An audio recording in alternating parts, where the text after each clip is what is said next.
አለቃ ቀጣይ ሳምንት ትወጣለች እያሉ ነበር። ማና ደሞ የምትወጣው? ትዝታ ከስር ለመለቀቅ 1 ሳምንት ነው የቀራት። በለው እንዴት ደስ የሚል ዜና ነው የነገርከኝ በዚህ ምሽት። እርግጠኛ ነህ አይደል? አዎ እርግጠኛ ነኝ። በጣም ጥሩ። አንድም ነገር ሳይጎል በሰላም ትውጣ። ናይፍ ጥሩ አቀባበል ያደርግላታል። ይህን ቀን በጉጉት ስጠብቀው ነበር።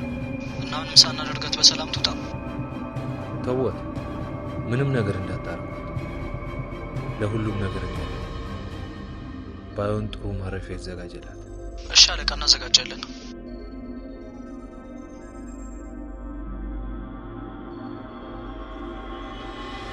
የኔ ውድ ልጅ፣ አንተን አሳጥቶኝ ማንም ሰው በሰላም አይኖርም። በጭራሽ ማንም ሰው። ሙሉ ሀገሩ ነው መገለባብጠው። አሁን ምንም ቢፈጠር ምንም አላጣም። አለኝ ያልኩትን ሁሉ በአንድ ያጥቼዋለሁ፣ ማንነቴን ሳይቀር። ያንን ናታን አሁን አጥቼዋለሁ።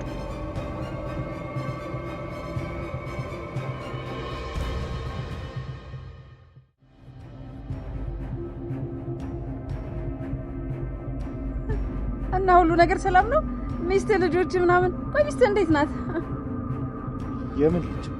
አጣራ ወጣኝ። እንደውም ባለፈው ረሳ እንዴ? አስወልደ ክዳት ስታለቅስብኝ የነበረችው ሴት ደህና ናት? እንዴት ናት? እስካሁን ግን እንደከዳት ናት? ኧረ ተው እባክህ ተው። ታረም አሁን ታርም ወጥተ ይለ እንዳትስተካከል እንዴት ነው? ምን መሆን ነው? ተው፣ ይሄ ቁጥሩ አይደለም፣ ግፍ አለው። አንቺ ምንም ጤና ነሽ ወይ? ይኩና ፍራት ባልሆነ አይዞ፣ እሷ ባለ ትዳር ነች። እሺ እሷ ምንም አይተርፍም። ግልጽ ብናወራ ነው የሚሻለው። ከቻልሽ ዝም በሽ። ከሉሊት ምንም የሚደበቅ ነገር የለም። እሺ እኔ ደግሞ ሆዴ ቲማቲም ነው። ምንም ሚስጥር አልችልም። እዛው ነው የማፈራርጠው። አዎ በጣም ቲማቲም ነው። ያፈርጠሽ ነው። ባይሆን ይፍራታ፣ እኔ የትይሳተኛ እሷ ጋር መድረስ አለብኝ። ፕሮግራማችሁን ቆይ ከሆነ እኔም ብትሸኙኝ ደስ ይለኛል። አክብራችሁ እዚህ ድረስ ስለጠራችሁኝ አመሰግናለሁ። ግን ደግሞ የግድ መሄድ አለብኝ። እንዴ እንደዛማ አይሆንም። ይሄ ማለት እኮ ግብዣ ይማማቅ ነው። ላደረግልኝ ነገር አመስግኜ ተጫዋውተን ነው የምትሄደው። በዛውም ወዳጅነታችንን እናጠናክራለን። ገባኝ እኮ ግን ብችልና ብቆይ ደግሞ ደስ ይለኛል። ግን ደግሞ መሄድ አለብኝ። ሌላ ጊዜ ይደርሳልሽ። ይፍራታ፣ አንቺ ጥሩ ልብ ያለሽ፣ ለዛ ነው እንደዚህ ያደረኩት። ምንም ቢሆን ለአንተ ብላ የሰራችውን ምግብ ልትበላላት ይገባል። እሺ ንቃታት። እፉዬ ሂጂ፣ ከውስጥም ቢሆን አቅራብሽ ይዘሽለት ነው። ሉሊት ልክ ነች። ትልቁ እንግዳችን አንተ ስለሆንክ ለአንተ ብዬ ነው ያዘጋጀሁት። ስለዚህ ቢያንስ ቀምሳ እንኳን ትሄዳለህ ካልሽሽ።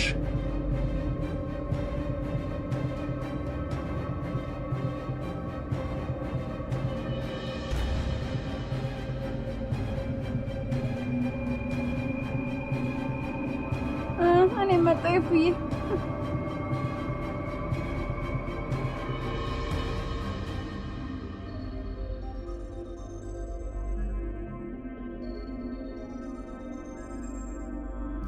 ያኔት ከድራማው ተውጣለን የምትሉ ካላችሁ ቪዲዮውን ላይክ እያደረጋችሁ ብዛታችሁን አሳዩኝ። ሌላው ደግሞ ቃልም እንደዛው ሊመርዙት ያው ሉሊትና የፍራታ አንድ ላይ ተመሳጥረው ነበረ። ከነሱ ውጪ ማንም የሚያውቀው ነገር የለም። ሉሊት በራሷ በኩል አንድ ነገር ብላለች። እኔ አይደለሁም ልጃችሁን የገደልኩት፣ እኔ በቦታው አልነበርኩም። ነገር ግን እኔ ላይ የተሰራ ነገር ነበረ። እኔ እንዳልገደልኩት የሚያሳየው አንድ ብቸኛው ነገር ቃል ነው ልጅሽን የገደለው። ለምን ይመስልሻል ወደ ቤትሽ እንደ እንግዳ መጥቶ ከሁሉም ሰው ጋር እየተዋወቀ በሰዓቱ ካንቺ ጋርም ለመግባባት የፈለገው?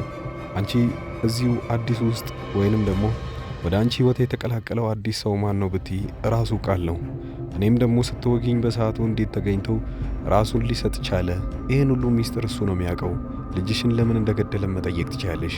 አሁን እኔ አንደኛው አማራጭ ብቻ ልሆን የምችለው ናታንን ላስፈታልሽ እችላለሁ ብላታለች። ከዛም በኋላ ግን ሁለቱ ይስማማሉ። ኤፍራታ በዚህም አለበዛ የልጇን ገዳይ መበቀል ትፈልጋለች።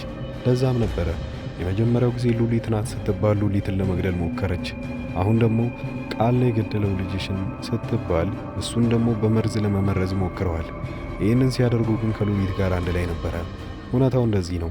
ልጁ ባይሞትም በህይወት እንዳለ ቢታወቅም ግን ሉሊት የፈለገችው አሁን እንደዚህ ያስሞከረብኝ ወይንም ደግሞ እኔ እንድገደል ያደረገው ምናልባት ቃል ነው ብላ ስላሰበች እግረ መንገዷን በዛው ለመበቀል ስለፈለገች ነው ሉሊት እሱን የገደለው ብላ እሱ ላይ አላካ በመርዝ ሊገሉት የፈለጉት።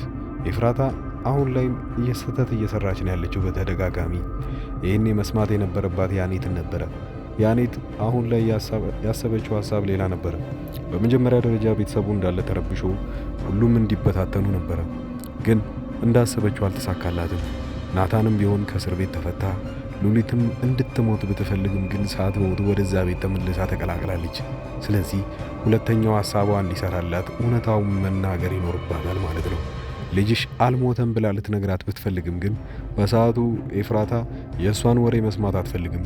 ከዚህ በፊትም ስትነግራት የነበረው ወሬ እንዳለ ውሸት እንደሆነ ስለምታውቅ አሁን ከዚህ ቤት ውጭልኝ ብላት ነገሩ በሩን ትዘጋባትና ማታ ላይ የተዘጋጁትን የእራት ፕሮግራም ሁሉም እንዲሳተፍበት አድርገዋል። ያው በሰዓቱ ግን ቃል ቢደርስም ቃል መጀመሪያም ደረጃ ከእስር ቤት እንደተፈታ ወዲያው ወደ እነሱ ቤት የመጣው ኤፍራታ ስለጠራችው ነው።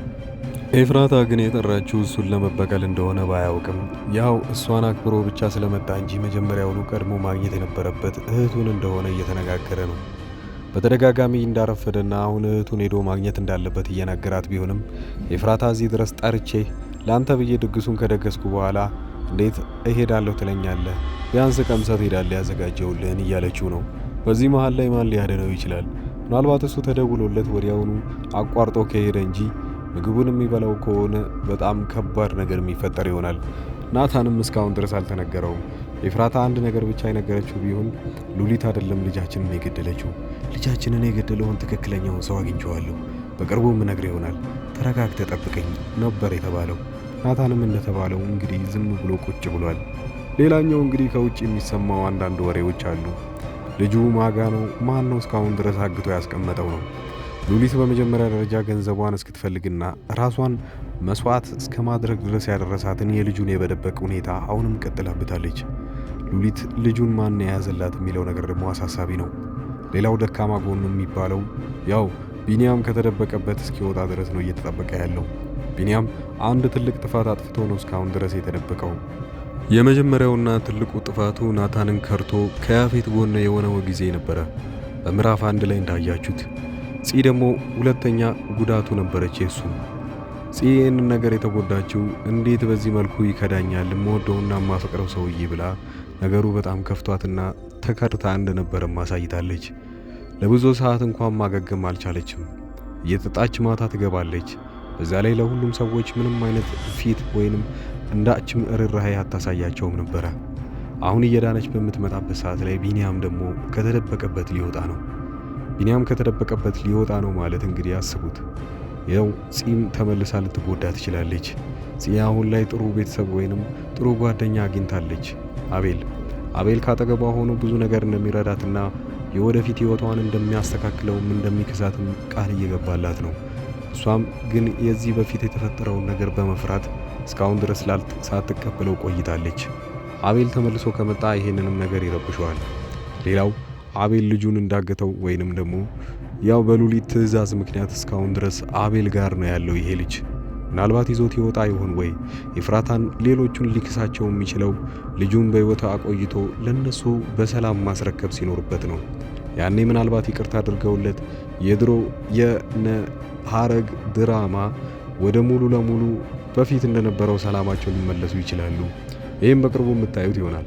ሌላው ሐረግ ድራማ ላይ ያስጠላችሁ ምናልባት ቅር ያላችሁ ነገር ካለ እንደዚሁ ኮሜንት ላይ ማስቀመጣችሁን አትርሱ። እናንተ ኮሚኒቲዎች ሐረግ ድራማ እየተሰራ ያለው በእናንተ ቅሬታና እናንተ በምትፈልጉት መልኩ ስለሆነ አብዛኞቹ ቅሬታና አስተያየት እየተቀበልን በዛ መልኩ ነበር እየተሰሩ የነበረው። ቀጣይ ድራማዎችም በዚሁ የሚቀጥሉ ይሆናል። ሌላው ከሐረግ ውጭ እያያችሁት ያለው ድራማ ካለ በዚህ መልኩ እንዲሰራላችሁም የምትፈልጉት በዚሁ ኮሜንት ላይ ማስቀመጣችሁን አትርሱ። መልካም የጾም ወቅት ላለው ለሁላችሁም